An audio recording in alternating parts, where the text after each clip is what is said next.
It seems to me that it is both historically and sociologically true that privileged classes do not give up their privileges voluntarily, and they do not give them up without strong resistance. And all of the gains that have been made, that we have received in the area of civil rights have come about because the Negro stood up courageously for these rights, and he was willing to aggressively press on. February 1, 1960. On that day, 50 years ago, 4 black college freshmen at A&T College in Greensboro helped to change American history. They walked into the Woolworth department store, they purchased school supplies and toothpaste, keeping their receipts, and then they sat down at the lunch counter and asked for a cup of coffee. "We don't serve colored people," they were told. "But you served us over there," they responded. "Here are our receipts." They refused to leave. They opened their school books and they stayed until the store closed. The next day, they went back and there were 23 of them. The day after that, there were 66. The day after that, there were 100. And the day after that, 1,000 black members of the Greensboro community of all ages descended on the Central Business District until it had to close down.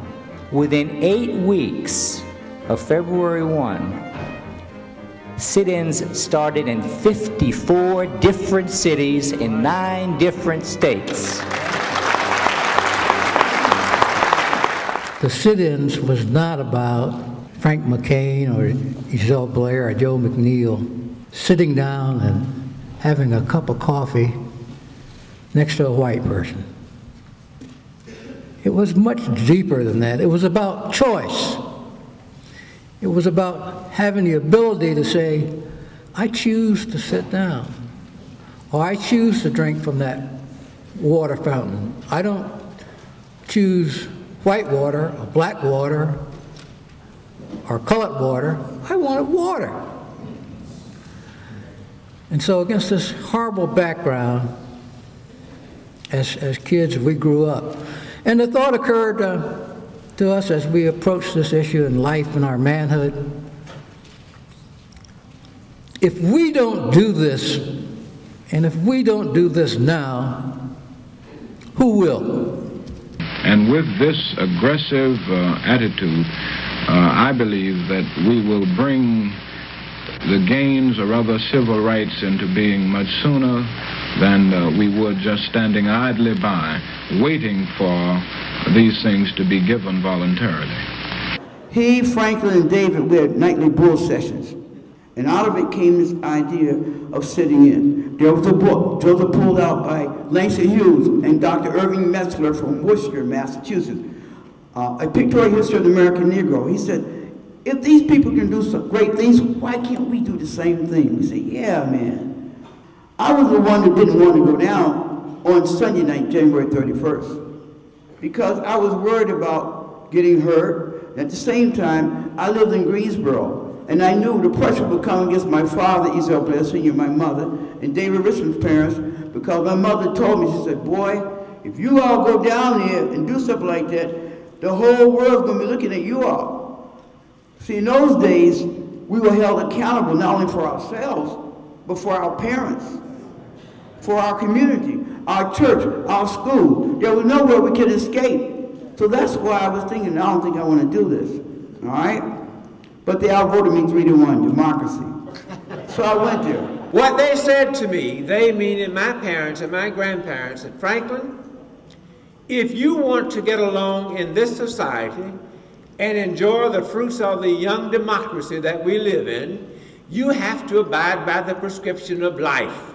Believing in the Bill of Rights and the Constitution, accepting the 10 Commandments as your code of ethics, they said to me I ought to get a superior education.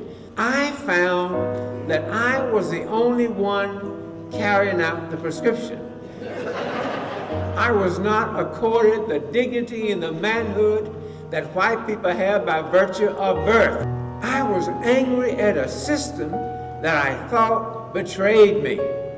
And I credit my 3 colleagues probably with saving my life, because deep in my heart, I felt as though if that was what life had to offer, then I'm not so sure it's worth living. At least you have peace in the grave. But they thought of a different way. Segregation ended when we decided that it was time for it to die. Nobody else. It was about consciousness and character. Build thee, O more stately mansions, O our souls, that the swift season rolls, till we at last are free. Free at last, free at last. Thank God we're free at last, and that's why Dr. Martin Luther King came on the scene. But somewhere I read of the freedom of assembly. Somewhere I read of the freedom of speech. Somewhere I read of the freedom of press. Somewhere I read that the greatness of America is the right to protest far right. He touched me, oh, he touched me, and all the joys within our souls.